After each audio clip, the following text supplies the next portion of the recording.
Siema, diolch yn fawr am eich gwylio am y fideo hwn. Fan yma, dwi'n mynd I ardangos sut I ailenwi enw'r o'r taflun, oherwydd yn y fideo olaf, rydyn ni'n creu taflun ar y cadwfa arlein GitHub ar gyfer y lingua trans cymwysiad, ond nawr dwi'n meddwl y gallai yr enw hwn nad I fod mor unigryw, oherwydd dwi'n wedi darganfod busnes arlein gyda'r un enw.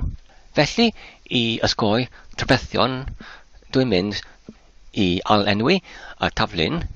Felly, yr enw newydd dwi'n wedi penderfynu yw I fod rhywbeth yn ychydig yn fwy unigryw, sef Translang Open Web. Felly, dwi'n mynd I arddangos yn y fideo hwn yr enwad o'r taflun lingua trans i'r Translang Open Web. Felly yn gyntaf, dwi'n mynd I forlleio I mewn i'r bygell ar gyfer Go ac wedyn SRX neu y source neu cod taddiad. Wedyn dwi'n mynd I alredig taclen I greu taflun newydd, sef PRJ tool, ac wedyn dwi'n mynd I mewnbynnu diwylliad ar ôl gwagle, sef new goal, I greu taflun newydd ar gyfer cymwysiad newydd, fel hyn. Ac wedyn dwi'n mynd I mewnbynnu fy enw, ac wedyn terygaeth o'r cadwfa, sef github.com, ac wedyn cyfrif, sef yr un fan yma, ac wedyn yr enw o'r taflun. Fe fydd hyn I fod Translang Open Web fel hyn. Ac wedyn y disgrifiad o'r taflun. Felly ar gyfer hyn, dwi'n mynd I deblygu ac wedyn I lido mewn oddi wrth y taflun o blaen fel hyn. Ac wedyn I bwyso ar botwm ddodiad.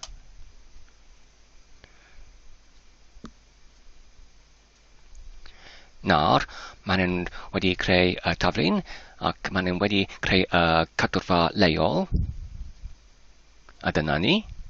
Felly nawr, maen nhw'n ddim yn angen ar fy gyfer I forlleio I mewn yn y bygell.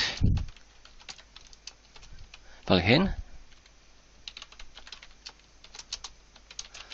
A dyna'r cyfwysiad. Felly, maen nhw'n ddim angen I mi I deblygu yr ffeil main go oddi wrth bygell arall i'r un fan yma, fel hyn.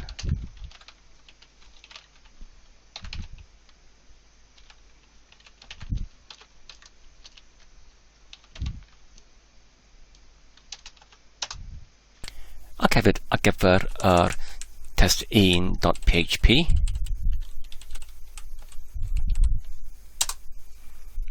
Ac wedyn, yna'r, dyma'r cymwysiad o'r taflun hwn. Nawr, os dwi'n dechrau terfynach arall, fan yma, ac nawr os dwi'n cychwyn gwesteiwr lleol ar gyfer wefan, fel hyn, trwy defnyddio gorchymyn PHP gyda'r diwylliad yn y prif lythren S, ac wedyn enw o'r terygaeth, sef mae hyn ar y cyfrifiadur lleol, sef y gwesteiwr lleol, ac wedyn y portladd enghraifft 8,000, ac wedyn mae angen I rhedeg ffeil PHP test1.php fel hyn. Nawr, maen nhw wedi cychwyn it.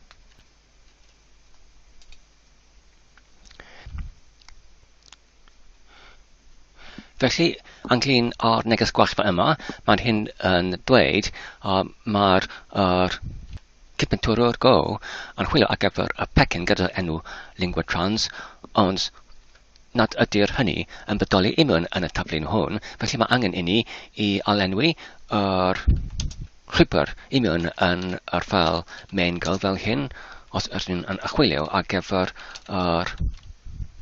defnyddiad o lingua trans, ac wedyn alenw hynny I fod yn trans-lang open web fel hyn, unwaith eto ar gyfer hynny, ac nawr os ydyn yn alredig yr ysgrif cregyn bash ag ar fel hyn. A dyna ni, mae'n nawr yn gweithio yn llwyddannus. Felly nawr, rydyn yn gallu adeiladu yr deiolyn neu'r gwrthdolyn gyda'r oldodiad.exe trwy'r alredig yr gorchymyn Go ac wedyn gyda'r diwylliad build ac gyda'r diwylliad namin o ar gyfer yr enw o'r gwrchrych, sef rydyn eisiau I tregu yr oldodiad.exe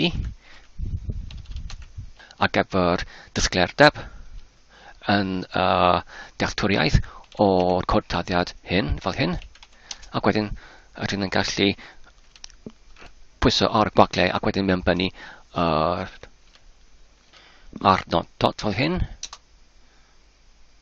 ac nawr mae'n adeiladu neu gipyntaru yr diweddolyn nawr os rydyn yn alrestru y gweisiad, ac felly dyma'r amser argraff wedi ei diweddarwyd ar gyfer y deiolyn.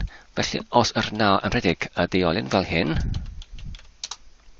nawr mae'n gweithio yn llwyddannus hefyd. Nawr os ydyn yn rhedeg y gorchymyn I arddangos y cyflwr o'r cadwfar leol git fel hyn, felly mae angen I ni I ychwanegu yr diweddariadau I mewn yn cadwfar leol ac rydyn ni'n gallu gwneud hyn trwy rhedeg y gorchymyn git ac wedyn gwagle ac wedyn add neu ychwanegu ac wedyn y dot fel hyn. Felly nawr os rydyn yn rhedeg y gorchymyn git ac wedyn cyflwr neu status a dyna ni y cam nesaf yw I amrymo y diweddariadau I mewn yn cadwfar leol. Ac rydyn ni'n gallu gwneud hyn trwy rhedeg y gorchymyn git ac wedyn gwacle ac wedyn commit neu ymrymo ac wedyn gwacle ac wedyn namin A ar gyfer add neu ychwanegu ac wedyn namin M ar gyfer commit neu sylweb ac wedyn sylweb ei hunan sef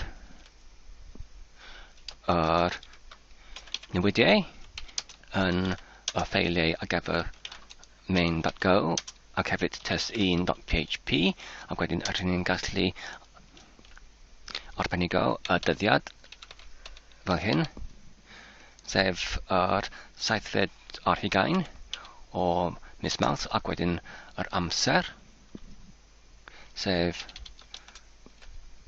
yr un fan yma ac nawr rydyn ni'n gallu pwyso ar y botwm dyddiad a dyna ni nawr os rydyn ni'n rhedeg y gorchymyn ar gyfer git status neu cyflwr unwaith eto, nawr mae popeth wedi ei achub I mewn yn y cadwfar leol ac am nesaf yw I wthio cadwfar leol i'r cadwfar arlein github.com ond cyn wneud hynny mae angen I ni yn gyntaf I greu cadwfar arlein ar wefan github.com.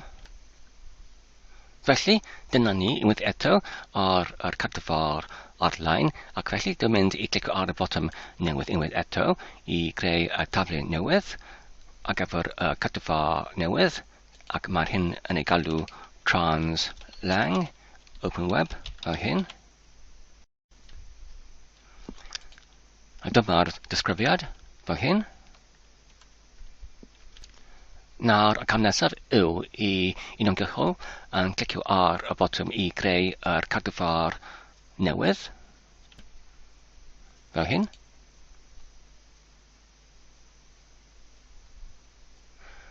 Nawr rydyn gallu deiblygu yr llinellau codtaddiad ar gyfer yr gorchymyn git fan yma trwy pwyso ar y botwm fan yma fel hyn.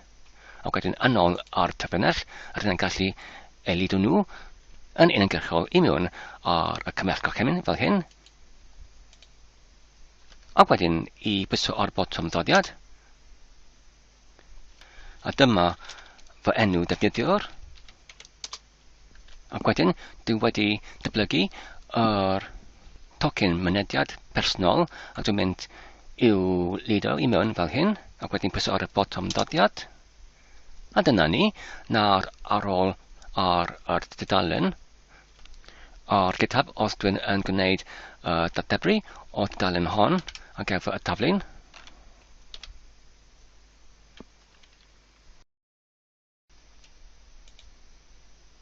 Felly, nawr mae'n arddangos yr strategaeth cywir.